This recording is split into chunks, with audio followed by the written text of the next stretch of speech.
আজকে সকালে অর্ডার ছিল অল্প মালের, মালটা ফট করে তুলে নিলাম, মানে 3 কিলো 3.5 কিলো একটা পনিরের পাটের অর্ডার ছিল। মালটা তুলে নিলাম, মালটা নিয়ে চলে গেলাম সোজা একদম গোটু আমার উদ্দেশ্যে ধুলাগড়।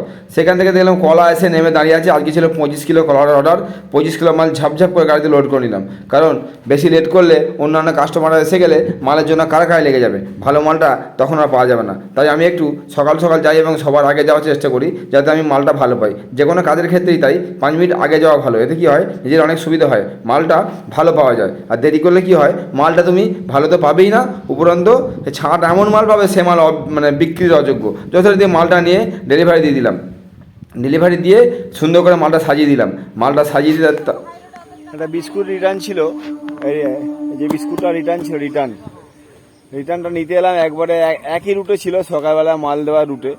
তো একই কাজে দুটো কাজ হয়ে গেল, সুবিধা হয়ে গেল।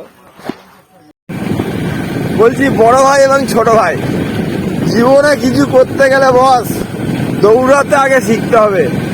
যদি দৌড়াতে পারো তবে কিছু জীবনে করতে পারবে, যদি দৌড়াতে না পারো তো গল্প শেষ।